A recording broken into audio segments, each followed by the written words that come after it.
In the depths of time, in an age so distant that it exists more in the realm of myth and symbol than in the realm of historical fact, there was a code so ancient, so comprehensive, so perfectly constructed that it contained within it the secrets of creation itself, the blueprint of consciousness, the key to understanding the true nature of power and divinity. This code was known as the Lost Code of Royal Bloodlines, and it was created in Atlantis, the legendary civilization that possessed knowledge and wisdom far beyond what modern humanity has yet achieved. This code was preserved through the ages, transmitted through secret lineages, encoded into symbols and sacred geometry, hidden in plain sight within the very structure of human history. And it was this code that would eventually lead to the creation of the Holy Grail, not as a physical object, but as a symbol of the highest consciousness, the ultimate union of the divine masculine and feminine principles, the crown jewel of human spiritual evolution. The story begins in Atlantis, in a time when human consciousness had reached heights that we can barely imagine in our modern world. In this advanced civilization, there were beings of such wisdom, such spiritual development, such profound understanding of the nature of reality that they were revered as gods. Among these beings were the keepers of the code, the guardians of knowledge, the ones who understood that consciousness itself was the fundamental reality upon which all of creation was built. These keepers understood something that most spiritual teachers have failed to grasp.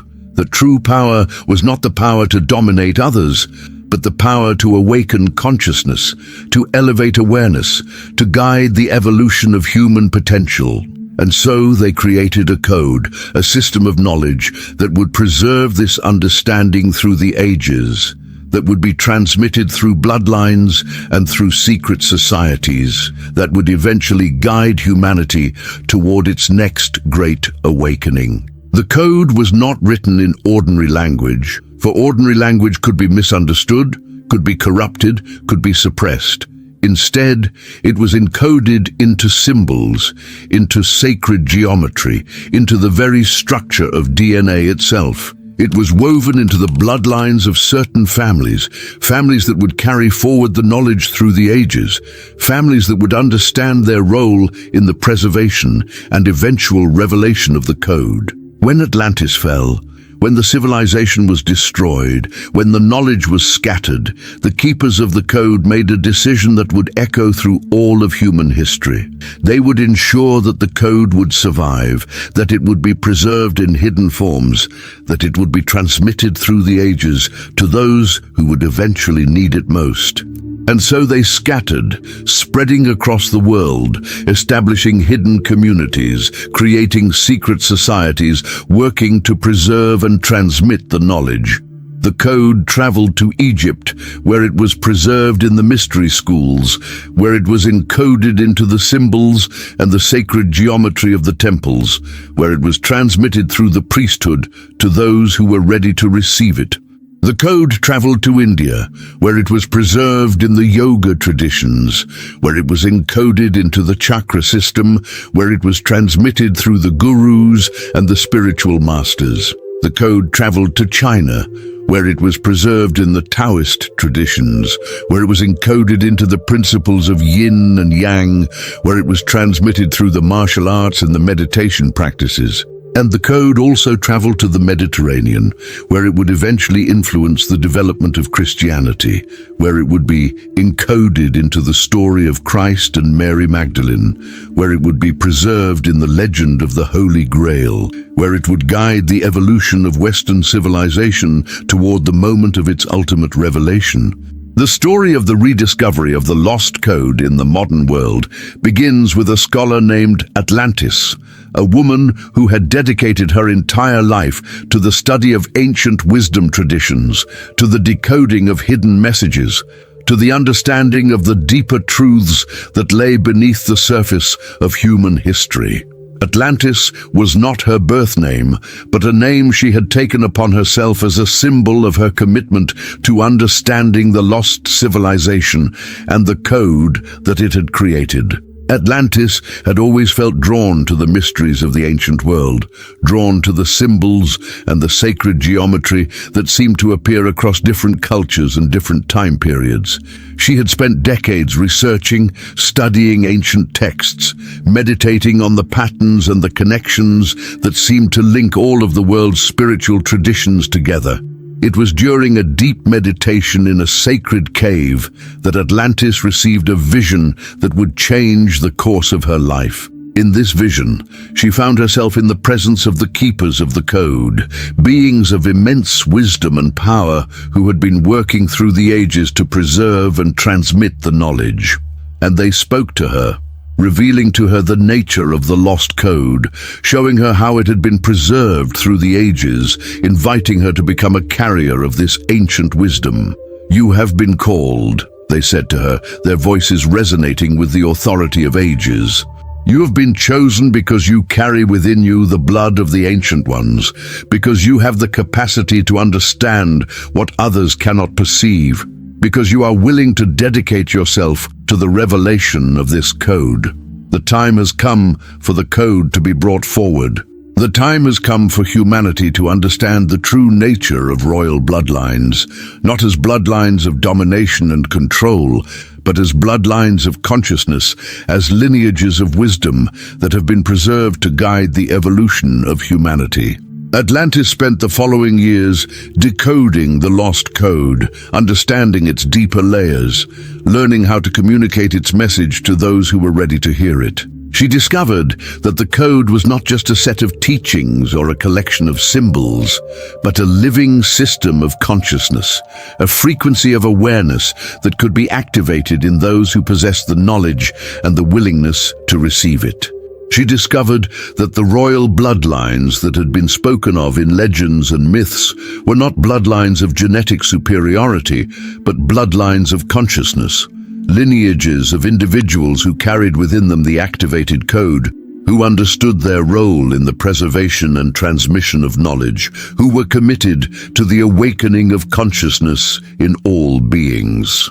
She discovered that the Holy Grail was not a physical cup, but a symbol of the highest consciousness, the ultimate achievement of human spiritual evolution, the state of being in which the individual consciousness merged completely with the divine consciousness, in which the masculine and feminine principles were perfectly balanced, in which power was understood as service and domination was transcended through the awakening of love. Atlantis also discovered that the code had been preserved in the bloodlines of various royal families throughout history, that the keepers of the code had worked through the ages to influence the course of human civilization, that there were individuals alive in the present moment who carried the activated code within them, who understood their role in the great work of transformation that was unfolding.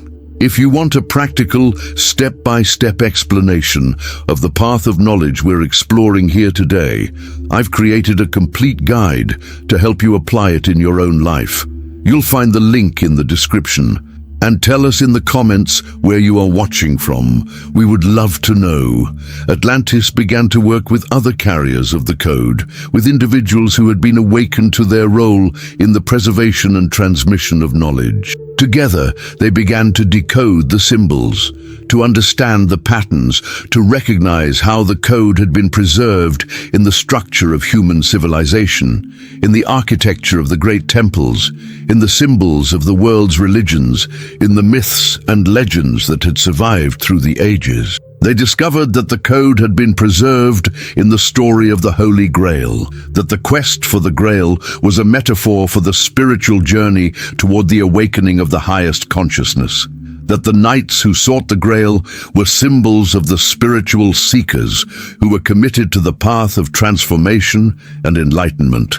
They discovered that the code had been preserved in the legend of King Arthur and Camelot, that Arthur was a symbol of the awakened consciousness, that Camelot was a symbol of the state of being in which the code had been fully activated, in which the balance between masculine and feminine had been perfectly achieved, in which power was exercised through wisdom and service rather than through domination and control. They discovered that the code had been preserved in the story of Christ and Mary Magdalene, that their union was a symbol of the marriage of the masculine and feminine principles, that their child represented the next stage of human evolution, that the suppression of their story was an attempt to prevent the awakening of the consciousness that they represented. Atlantis spent years synthesizing all of this knowledge, creating a comprehensive teaching that would help others understand the lost code and recognize how it had been preserved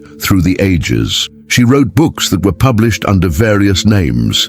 She created videos and online courses. She established networks of practitioners who were working together to awaken to the consciousness of the code and to help others do the same. But as Atlantis's work became more widely known, she began to encounter resistance. There were those who saw her work as a threat, who feared that the revelation of the lost code would undermine their power and their control. There were institutions that tried to suppress her research, to prevent her books from being published, to discredit her work, and there were more subtle forms of resistance as well.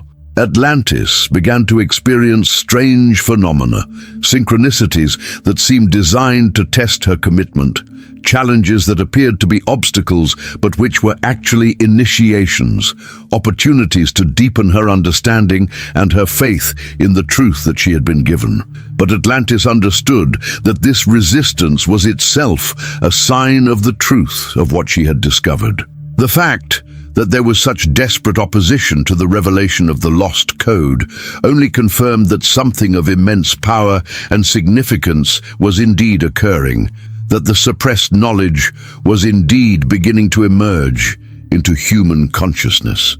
She also came to understand something profound about the nature of the code. She understood that the code was not something that could be fully revealed all at once, that it had to be transmitted gradually, in layers, in ways that allowed human consciousness to integrate the knowledge at its own pace. She understood that the revelation of the code was itself a process of consciousness evolution, that each layer of revelation corresponded to a stage of human development, that the full revelation would only occur when humanity was ready to receive it.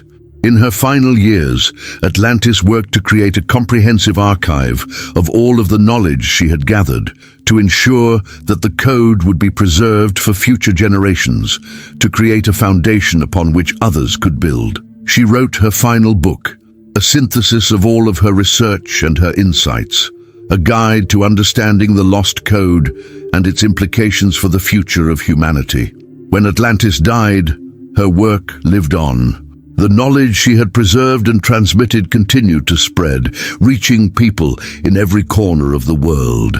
More and more people began to understand that the lost code was not a distant mystery from the past, but a living reality in the present moment, that the code was awakening in human consciousness, that the royal bloodlines were rising, that the Holy Grail was being revealed.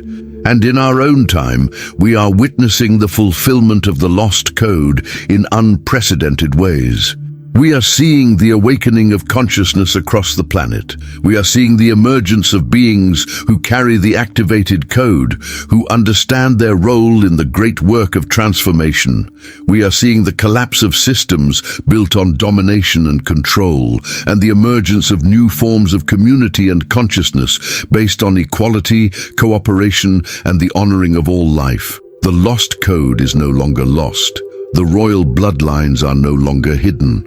The Holy Grail is no longer a distant legend, and those who are ready to receive this knowledge, who are willing to open themselves to the consciousness of the code, who are committed to the awakening of their own divine potential, are being called to step forward, to recognize their role in the great work, to become carriers of the code that will guide humanity toward its next great transformation. The code that was created in Atlantis, that was preserved through the ages, that was encoded into the very structure of human civilization, is now being revealed in its fullness. The royal bloodlines are awakening. The Holy Grail is being found. And the question that is being posed to each of us is this: will you recognize yourself as a carrier of the code? Will you awaken to your divine potential? Will you join in the great work of transformation that is reshaping human consciousness and human civilization? The lost code is found, the ancient wisdom is being restored, the royal bloodlines are rising. And in this rising lies the key to the liberation of consciousness and the creation of a world in which the highest potential of humanity is finally realized. And if you liked this story, you will definitely love the next one that's appearing on your screen. Don't forget to subscribe to our channel, leave your like, and activate the notifications. See you in the next one.